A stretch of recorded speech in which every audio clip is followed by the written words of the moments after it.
as you grow, you want more controls. You're removed at head office from what's going on the ground. So you want to make sure that you have an approval process that meets your needs. And if you're a controller, it's called a controller because you want controls in place in a business.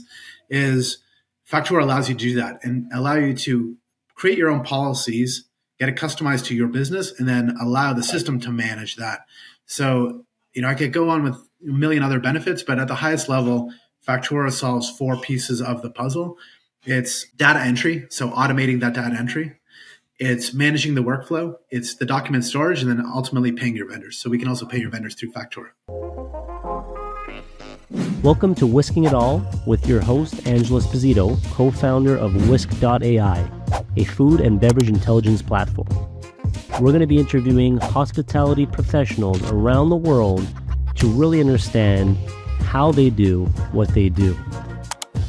Welcome to another episode of Whisking It All. We're here today with the CEO of Factura.ai, Bradley Bloch. Bradley, thank you for joining us today. Angela, thank you so much for having me. Of course. I'm excited. I'm excited to talk about you, about your journey, and a bit about Factora.ai. We'll dive deeper, but just to kind of kick things off, can you just tell people in 1 or 2 sentences, what is Factora.ai? Yep. We're AP automation software designed specifically for multi-unit businesses, multi-location businesses. So we're heavy in the restaurant space. Typically, you would have 20 or more locations where workflows are, more of a necessity. You've got invoices coming to different locations. How do you ensure that the invoice, gets picked up and goes to the right location for P&L purposes, for workflow purposes? So we've designed, we feel like the only system on the planet that really is catered to multi-entity and multi-location businesses, using AI software to extract and code all the information. So you get better quality information. A lot of the work is done by the software itself, and you push that information into the accounting system and then eventually pay your vendors. So it's pretty simple. Our customers love it, and we keep improving the system every year, and it just gets better and better. Love that. Yeah, we'll definitely dive more into it. I always like to understand how people got to where they are today and what inspired them. So, let's chat a bit about maybe your journey from the finance world to the food world. So I'd love to know maybe what sparked that shift from, private equity to the restaurant industry. And I know beyond, I know it's not just that restaurant industry, but I'd love to kind of hear your version. It's a long-winded story of how we got to Factura, but sure. It all started with, so I was working in private equity. We were investing in Canadian businesses doing 1 to 10 million EBITDA. And we had invested in a large restaurant franchise group who had just taken over another brand. Yeah. They were about to operate almost 200 locations. And in the back of my mind, at the same time, while this was going on, there was a lot of buzz around fintech. And so we started looking at investing in some financial technology deals, and there was peer lending was becoming big in the US. And we started looking at some Canadian tech players in the finance space. And it was just really exciting. And, my background is in finance. It's one of my strengths. And I'm like, if I ever wanted to start a business, it would be in this cool new world of, fintech. And in the back of my mind, I've always wanted to start my own business. But I never really had the idea of what to do. And then just looking at the customers that we were dealing with in private equity, doing the investments, my portfolio companies, I was doing a lot of the financial modeling for them and forecasting out and making sure that, they had enough cash on their books to continue to operate. Or if we were investing in a company, I would look at their model and, validate whether it was legit or not, and, kind of push it out to see if we were to invest, what that would look like from a return perspective going forward in the future. Right. And a kind of theme appeared where businesses doing 1 to 10 million EBITDA, they really have an accountant. They might be called a CFO, but they're really an accountant. And so I ended up partnering with a software developer. It took me a long time to find a software developer because I didn't know that world, but I finally found one. His background, he worked at Goldman Sachs, Morgan Stanley, and the Canadian Pension Fund. And the two of us went off to go build this essentially robo CFO. We wanted to go build that. And we ended up in a an incubator called Next.ai. It was the inaugural year in 2017. Yeah. And, we had to leave our corporate jobs to go start this startup. And it just timing worked out that Next.ai was starting around that too. And we went into this incubator for 5 months. And while we were there, we learned a lot. And what we also learned is to run our models, we need a lot of data, which is hard to get from customers. Right. And we couldn't be one model for everything. We had to find an industry that really had that type of data. So iterative daily data to do forecasting off of. And based on my background in private equity, investing in this restaurant group, I saw how they were doing everything in Excel. Yeah. And I ended up building their models for them. Right. And I was like, if you look at the restaurant world, it's a big industry. Why do all restaurants, not all, but why do they have such a high failure rate? And, on the hospitality side, it's people understand that, how to good food, good service, etc. What owners typically don't have is the finance side. And I was like, you know what? What if we built this robo CFO that could truly help out these restaurant owners on the finance side? And so we kind of focused in on the restaurant world. So then I started to go out and to find restaurant businesses that would pilot what we were going to build. Right. And I eventually ended up, through connections, met a Tim Hortons and Wendy's franchisee. At the time, they had 33 locations. Nice. And their story was exactly what I thought it was. They had a CFO. He was more of a CPA than a finance individual. They would have a monthly meeting, what's going on in the restaurants. But in between that, they really didn't have visibility into what's going on. And so, this product of helping, create a robo CFO would have been very useful for them. They kind of twisted it in a way of saying, you know what, that's all nice, but what we actually need is just more visibility into a restaurant so we can drill down by every KPI to understand what's going on in this location. How does it compare against all my other locations from a labor perspective, from a sales perspective? Where are my problems? And so we ended up building this really robust BI analytics tool called CFO2, which we started to sell in the marketplace and ended up getting a few other customers on that platform as well. And we're like, all right, well, we had a product already built out. Maybe instead of doing this, robo CFO, we'll just stick to this product and try to sell it. And so that's what we did. Now, with that same group, we were very close with them, and they told us about a problem that they had, which was accounts payable. Everything to them was very manual. Manually entering the data into an antiquated accounting system, manually emailing out for an approval process, printing off paper documents and storing it for audit purposes. Every step was manual. And in addition to that, why the owner really needed help was they were about to acquire 20 more Wendy's overnight. So how do you go from 33 restaurants to 53 restaurants overnight and be able to manage all of the AP with 2 people? Obviously, you couldn't. So, they would have had to hire more people in AP just to handle the volume. Plus, the person who was doing AP, they had 2 people at the time. One of the individuals, she wasn't really happy because she was really stressed out.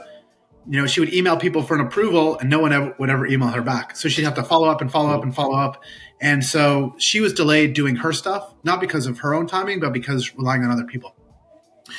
And so we sat down, we watched what they were doing, and ended up building Factura to meet their needs as a multi-entity, multi-location business, obviously a QSR business. And we started piloting Factura with them. Now, this is like 2019. CFO2 is running. We're growing that side of the business. We're getting customers. Factura is kind of in a pilot stage, pretty much getting the MVP built out with this one customer. But our focus was CFO2. And then March 2020 comes and the pandemic hits. And my business goes from whatever it was doing to zero. My customers stopped paying me. I had staff to pay. We didn't know what to do. We were trying to figure it out. For about 3 or 4 months, we had no revenue coming into the business because restaurants were closed. And it wasn't until the summer that it kind of emerged that, QSRs will do okay. Right. They're still open, but the full service restaurants, were closed. And depending on where you lived, some were closed for up to 2 years. And so we were still servicing our customers with the data and, providing them with the CFO2 product. And, we're trying to figure out how to survive. And it never really dawned on me because Factura was kind of in the background and we were focused on one product. But when we're trying to figure out like how do we survive and what do we do, like one day it just clicked as like, we have this product called Factura that we built, and all I hear from it is our customers love it. I never from CFO2, I never hear that customers really loved that product. Nobody loves business analytics or data analytics. They just, there's some like people who geek out on it and they do like it, but in general, people don't like that. For AP, where they're solving problems on a daily basis and making their jobs life easier and work balance easier, they loved it. And so I was like, all right, maybe I should go see if I can sell Factura. And so that's what we did. In the summer of 2020, I started to sell Factura commercially and ended up meeting the largest Wendy's franchisee in Canada. And September 2020, they were our first real customer outside of the MVP pilot customer that we had. And I was like, all right, we need to shift gears. So we started to sell Factura. At the time, we still sold CFO2, but CFO2 is a lot of work. There's POS integrations, there's back of house integrations, there's drive-through data integrations, there's various reports they need to build. It's months of work. With Factura, we can get a customer up and running in a day, and it's not a lot of dev work. So from a scalability perspective, Factura is this much more scalable product. It's a more defined problem solver. Like I know what the challenges are for those end users, where CFO2 and business analytics, everyone wants data, but they all want it in their own different way. And so it's very hard to please everyone with lots of data. And so we could never it was never a defined problem.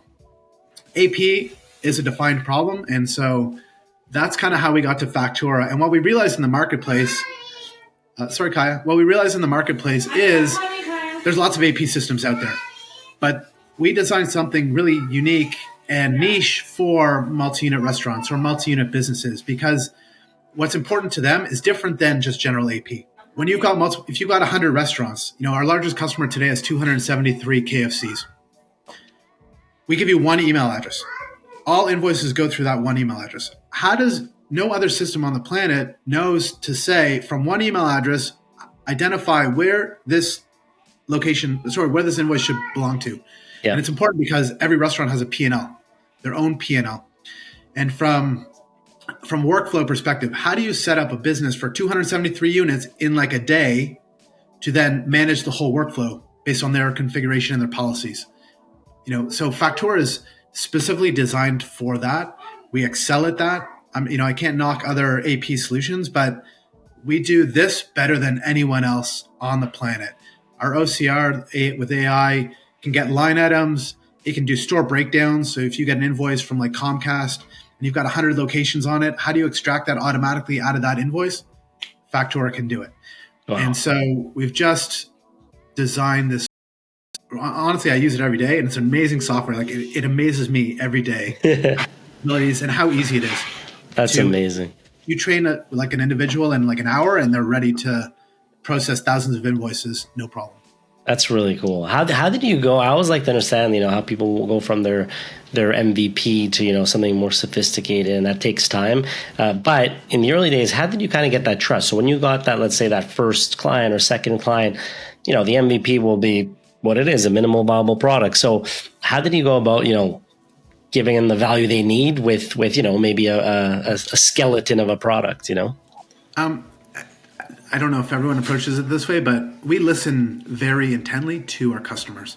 And so it's here's the MVP, it does this, but tell us what your use cases are. What can we keep improving and what can we do better? And my dev team is, the Factura dev team, they're outstanding. So we're very quick at like making updates and changes. So every week, it's every week, new features coming out. But it's listening to our customers and building and designing the system around them. So, as much as if you looked at Factura back when it first started as the MVP, it is completely different today than it was. Not because we made up the rules and said, this is what we should build. It's listening to our customer base and understanding what their needs are and then building Factura around that. So I would say it's you put something, you put something in their lap and then they kind of mold it in a way that works for them. And our belief is if it works for them because they look very similar to other groups, that whatever they're building and designing and we're adding is very useful for other groups.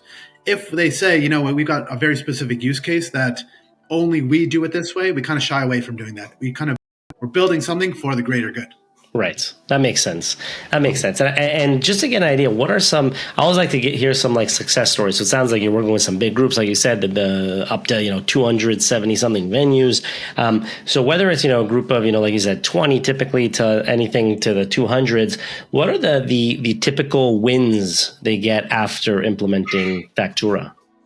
So it all depends whether you come from an existing software or you're doing things manually. So the big wins that you get from Factura are, if you're manually doing things, you can now increase the productivity of your staff by 3x or more. And what that means is, if you look at it from a different perspective, is if it took me 3 hours to do a task, it now takes me an hour or probably less than an hour to do that. So you have two options. You can reduce your staff by, get rid of 2/3 and still live with 1/3, or you now are in a position to grow. So when I talk back to that first QSR group, they started with 33 locations, 2 AP staff. They're now at 68 locations with 2 AP staff. I think they can get to 100 locations with 2 AP staff doing the same amount of work. So and you talk to, their AP coordinator there. She had a 3-day month-end close deadline. Always missed it. Now she does it in 2 days. So she has extra time to work on other areas of the business. So what happens with AP is it just becomes such an efficient area that things are moving very quickly, that opens up, opportunities for other areas of work or scaling. Bring on more locations, more invoices, and it still gets handled by the same amount of people. So time saved is probably the biggest win of anything. I love that. Number 2, you get visibility. So, and a really simplified process, because everything now is coming in through one centralized process to that email address. You look at other, how do vendors send invoices? Sometimes to head office, they send it sometimes to the location. Sometimes you have to pull invoices from a vendor portal. Sometimes, it's through EDI. Sometimes it's this. There's so many different, and it's paper copy or email copy. There's so many different ways an invoice actually comes into a business. Well, if you don't have a system in place, it's all over the place, and you have to have processes for every single type. Right. When you have a system like Factura, it simplifies it to email address.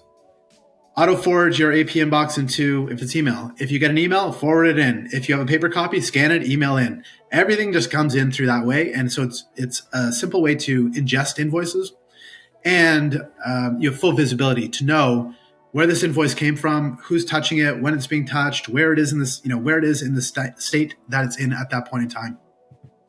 And you look at other AP systems, if you have 200 locations, you're going to get 200 different email addresses to send invoices to. So you have to tell your vendors, hey, you got to send it to this one for this one. Or you as an individual, operator, you have to then get that invoice, then allocate it out to the proper location. So Factura just saves you time and simplifies things of just getting invoices in. So it gives you visibility. It gives you time back. It gives you the data storage. So you can even do data analytics off of your invoice. So invoice, paying your vendors is one thing, but do you ever have time to then do an analysis and say, how much are we spending across our vendors, across all of our locations? Is it the same? Is it different? Where are there opportunities to save money? Things like that. And because we've extracted all this data, there's rich data there. It's not just a document storage system. It's a, information storage system. So within seconds, you can start to do that analysis and start to really understand what's going on in your business. That's really cool. It gives you the, sorry to keep going. No, keep going. I love it. It gives you the controls in place. So as you grow, you want more controls. You're removed at head office from what's going on the ground. So you want to make sure that you have an approval process that meets your needs. And if you're a controller, it's called a controller because you want controls in place in a business. Factura allows you to do that and allow you to create your own policies, get it customized to your business, and then allow the system to manage that. So, I could go on with a million other benefits, but at the highest level, Factura solves 4 pieces of the puzzle. It's data entry, so automating that data entry. it's managing the workflow, it's the document storage, and then ultimately paying your vendors. So we can also pay your vendors through Factora. It's amazing. Yeah, it's funny because it's something that, people that are not in the industry probably don't think of much, but then once you kind of get a glimpse, you're like, man, this is crazy how much time it takes. And the parallel on the Whisk side is like things like, that everyone hates, but like inventory or things that are so tedious and time consuming. And we're very similar in that sense, where it's like, it's not just, okay, cool, I saved 6 hours this week. It's now I have 6 hours to do something else. And whether that's scaling, like you said, or just, not a lot of people got into the industry to do Excel work and paperwork and all that, but it's like the necessary evil. So it's like, how can we make that as painless as possible? And it sounds like that's what you guys are doing, is you're just like trying to make it just a lot less painful, a lot more streamlined, a lot more automated, which is really, really neat. Yep. I'd love to hear, like, what do you guys do with, because I know one of the challenges, we have a lot of restaurant operators that listen, so they'll probably resonate with this one, is sometimes they buy, or a lot of times they buy, let's say, similar produce or proteins, but from different vendors. So I know one hiccup that sometimes they encounter is like, hey, I buy my tomatoes from vendor X, Y, and Z, and now I got triple the item. So I'd love to know, like, do you guys sound pretty like technologically advanced. How do you guys handle I guess item, variations or whatever you want to call them when it's similar item? So you might want to look at the data of how many tomatoes did I buy this year, but now it's like maybe you buy it from different vendors, different case sizes, different costs per, unit or case, etc. So yeah, I don't know if that's too specific, but I'd love to know. Yeah, it's very specific. So the answer is you can do an analysis on a line item basis to say, I buy tomatoes from vendor A, B, and C. Let me go look at the tomatoes and the price of tomatoes between vendors A, B, and C. You choose the vendors, you choose the products. It's all self-serve. You could do that analysis. That's now, as far as then standardizing it to the price, because one might be a case or a gallon or whatever the different, that the system doesn't do that right now. But typically we're like a data extraction company. We'll just extract the data on that piece. Your inventory system, whatever you use, should also, if it was a good system and I was designing inventory systems, I would also have that capability of like, here's an item ID, it's tomatoes. I want to know the price of tomatoes between my 3 different vendors, because ultimately it's going to be at the inventory level is probably the same product, right? It's a tomato or hothouse tomato specifically. So we're not an inventory system. We extract the data off of the invoice and can pass it to the inventory system. So I would say there's some capability of analyzing a tomato versus tomato versus tomato in our system, because you have that ability to do that. But that makes sense. The standardization, all that stuff, if I was designing an inventory system, that's what I would have as analytics within that system. I love that. We got to talk about working together, because there's definitely something there. And it's funny because you have a very analytical mind, and you literally described how Whisk works, which surprisingly is not the norm. Not to say Whisk is the best, but like there's a lot of inventory systems out there that a tomato is not a tomato. And so now you got 8 different tomato items, and you got to pick one in your recipe where you nailed it. And it's what we do is you have one Whisk ID or item ID, and then you have many variations, but then you're mapping it to the recipe one. So you nailed it there. Really, really, really cool. And then I just love to hear, like, just say, I like to always paint the picture for like our listeners, so there may be people listening. I know you said generally you're a good fit for 20 restaurants plus. So if someone's listening, okay, this sounds interesting. What does the process look like? Like, do they just go to your website? Do they book a demo? Do they start scanning invoices? Like, I'd love to hear, just kind of paint that picture for them of like what it looks like. And then how do they go from, point A to then all 20 venues? Sure. So, just so the listeners know, so we've got businesses that range from restaurants. They could be full service restaurants, QSR restaurants. They could be hotels. We've got dental offices. We also have apartment buildings. So the system was designed for multi-entity and multi-location businesses. Step 1. Step 2 is from an onboarding perspective, it really comes down to the systems that they use. So I fully believe that we're a piece of the puzzle, but we're not the true source of information. The true source of information is always your inventory system, because that's what keeps your items and all that stuff. And number 2 is your accounting system.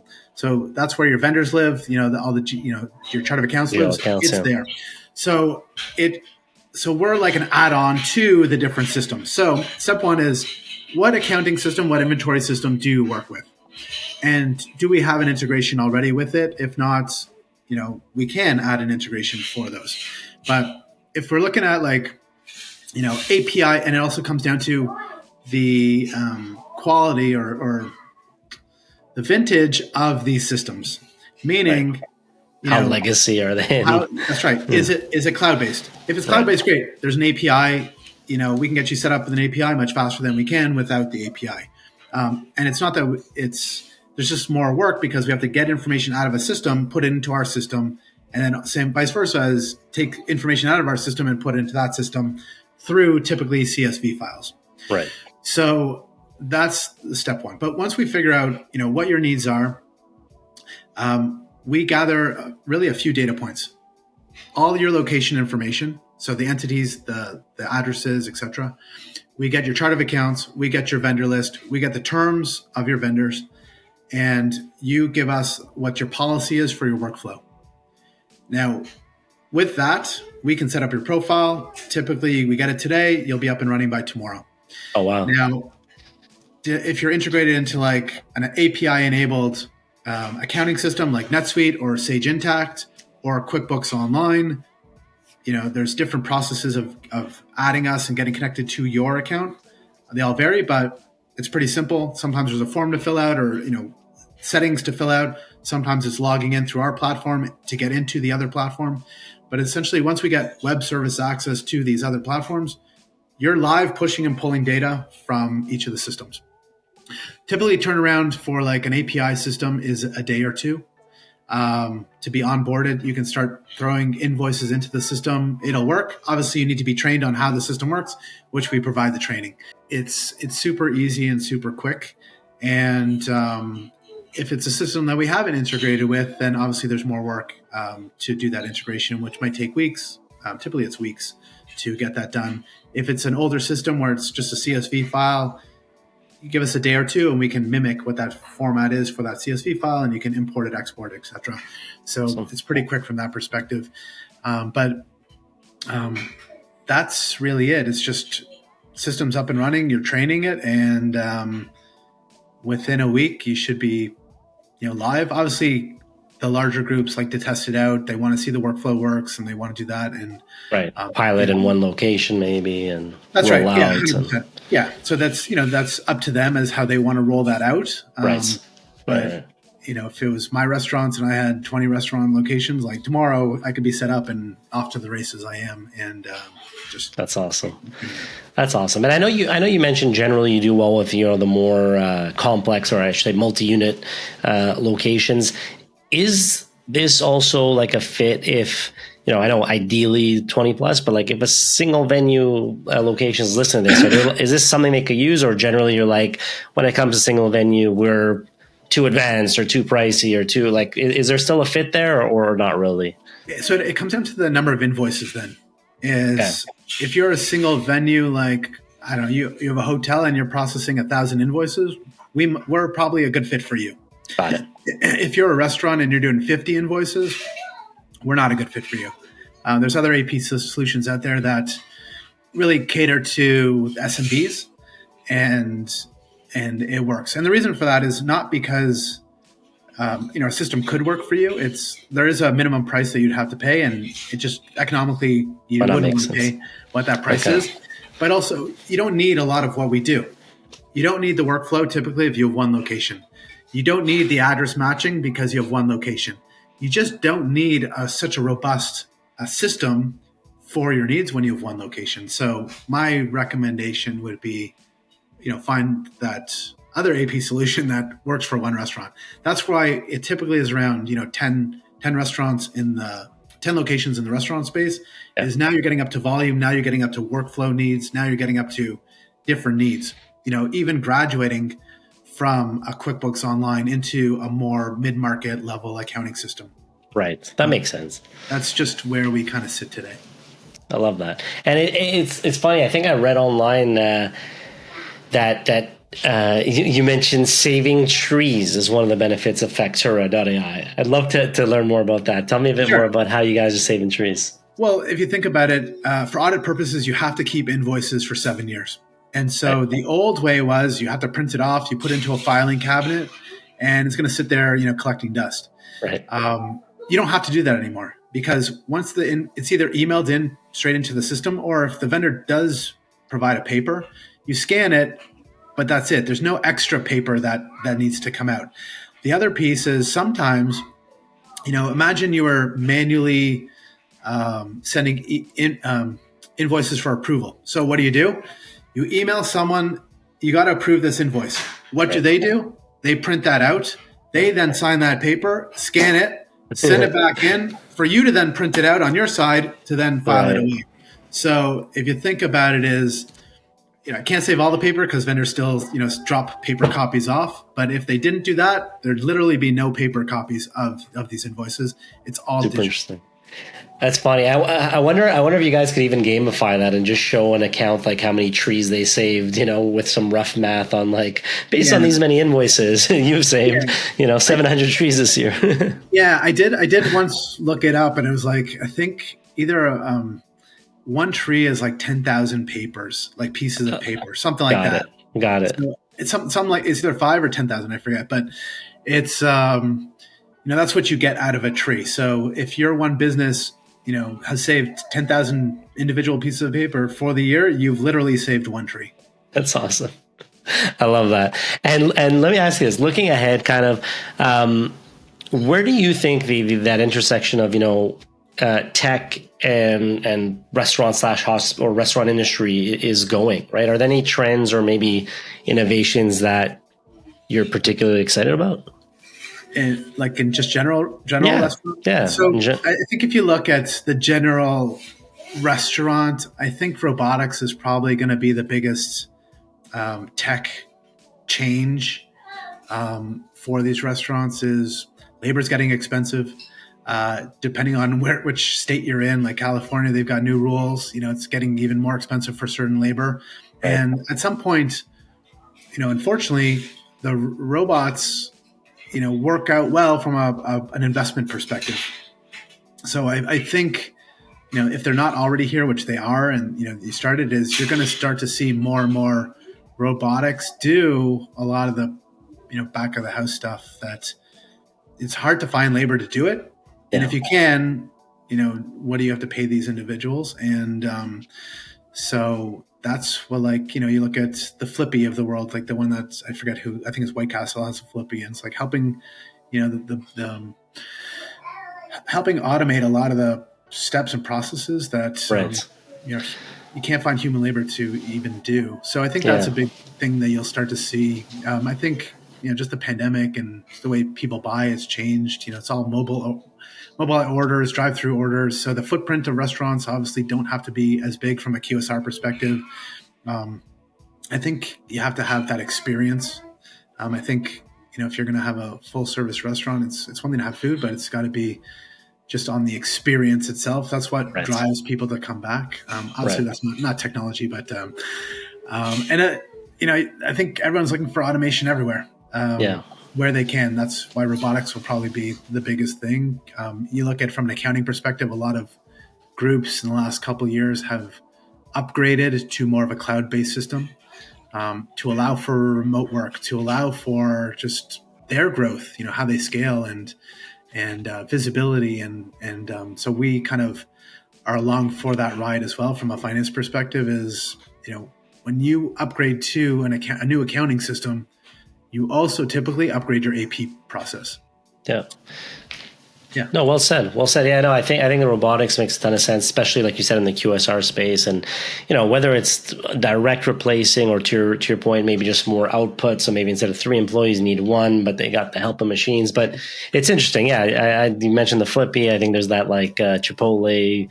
They were testing the avocado slicer thing, and there's the I think there's also the assembly line thing they're testing up. Anyways, but there's a lot of interesting robotics to your point. And then I think on the full service side for now, it's still a lot of stuff you may not see. Well, I mean, the customer may not see. So whether it's inventory systems or AP systems, but it's more back of house, like let's automate a lot of this. And for me, what's funny is like, I think COVID or post-COVID, like it's kind of accelerated the adoption of tech to the restaurant industry. But pre-COVID, I would say generally it's still very archaic, right? Like the coolest thing to happen might be like, in the last, 20 years was like reservation systems and then cloud-based POSs. And those are probably like the two coolest things. Like, wow, you can sell it on an iPad and I can reserve online. And post-COVID, it's just like, it feels like it kind of started growing exponentially. And there's so much tech and AI and robotics and could be overwhelming for restaurants too. But hopefully if they do their due diligence, they can pick and find the right tools to actually help their bottom line and help them be more profitable. Yeah, 100%. You got to find that fine balance between what's cool and exciting versus what actually is saving time, money, and really helping run a more efficient restaurant. Exactly. Well, having said that, one of the things I like to always ask before we wrap up is just any advice to either fellow entrepreneurs or restaurateurs who are also entrepreneurs. You obviously went from finance to your first startup to then kind of pivoting and finding a super clear pain point that you're solving for with Factura. So just any advice you want to give to entrepreneurs listening? Sure. So I would say, if you are going to start a business, go find a problem to solve.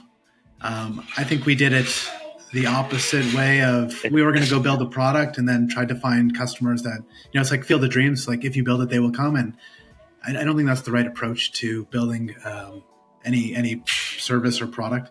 Is first go find customers that, have a problem, and there's enough customers that you can go build something to meet their needs that nothing exists today to solve their problem, or you can solve it in a better way that will exponentially be better than whatever the system is out there. Right. And then number two is find out the unit economics. In the restaurant world, it's easy to understand. I've got to make sure my labor costs, my food costs, and my overhead costs are more positive than on the negative, right? So you have certain levers you can do. You can minimize labor costs. You can lower overhead. You can, increase prices to reduce your cost of food. Yeah. You have to understand all those levers, and you have to understand how it all works and play around with it and make sure that you're making money. And so with any business you're starting, whether it's a tech business or a restaurant business, is find the unit economics that work for you, so that you can build a profitable business. We are a profitable business today, and it's because we made sure that the unit economics worked out for us. Now, for a lot of other businesses, which sometimes you're like, oh, the restaurant world is big. There's 800,000 restaurants or whatever the number is, right? Yeah. I'm going to go sell door to door a system, and I'm going to make $50. And so on scale, I'm going to get every restaurant and do that. And you might be able to, but it's extremely hard. So you got to figure out how you sell a product. Also comes down to is what product you're selling. And so that's just my advice from I like that entrepreneur perspective. Is it's one thing to have the idea. It's also to understand the business model and the distribution model and how that's all going to work to actually, in the end, make money. In restaurants, it's no different. Is what is my distribution model? It's drive-through, or it's getting people in the door. Or it's takeout and delivery or catering. And can I do that with a margin that makes me money, and in the end to make it all worthwhile and invest in employees and take care of your employees and utilize that extra capital to then go reinvest in the business to grow your business. So some have aspirations of having one restaurant, some have aspirations of having 100 restaurants. If you do it right, you can do it, and you can be very successful. You just have to make sure that you understand the economics. That makes sense.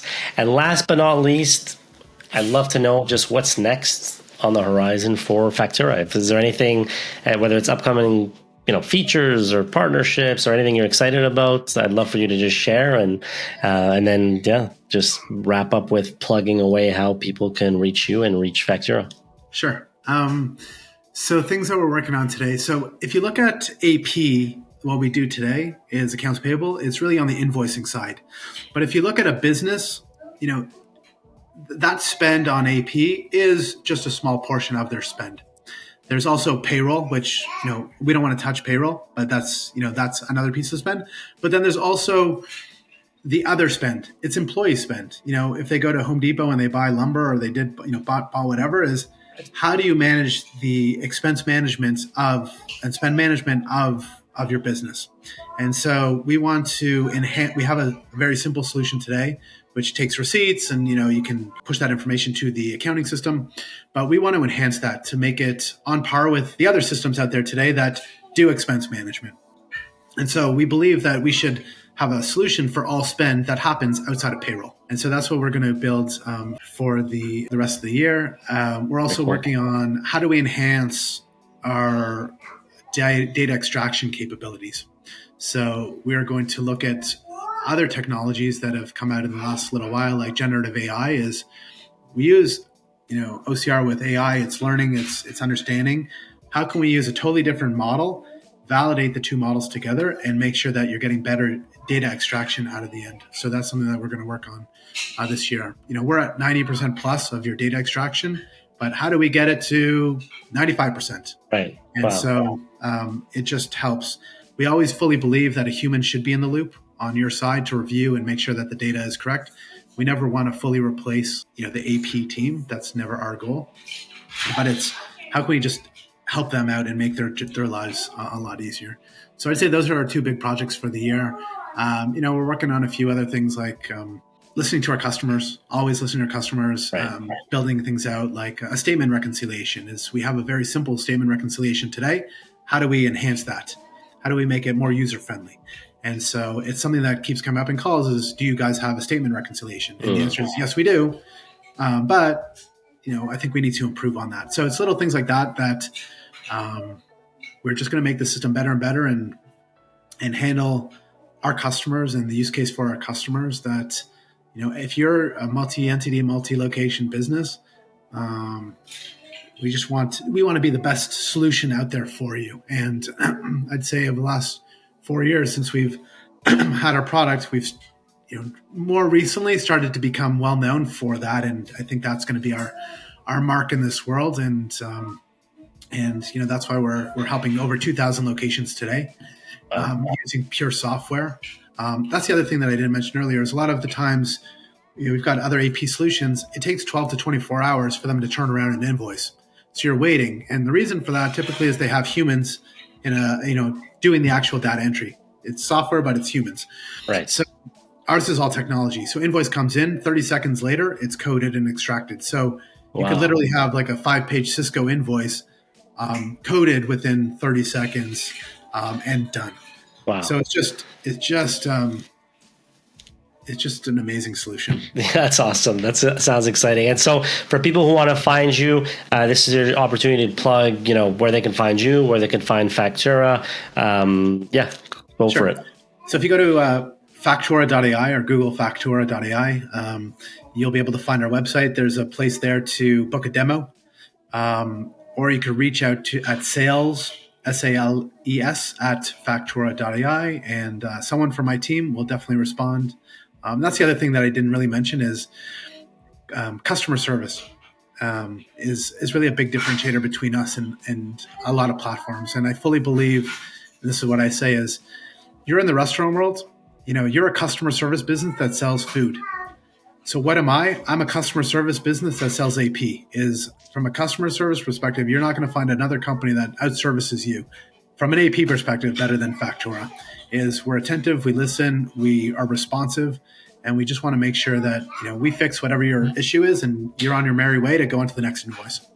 I love that. Well, Bradley, thank you for joining us today on the Whisking It All podcast. Once again, Bradley Bloch, CEO of Factura.ai. Angela, thank you so much. It was a pleasure. Feel free to check out Whisk.ai for more resources and schedule a demo with one of our product specialists to see if it's a fit for you.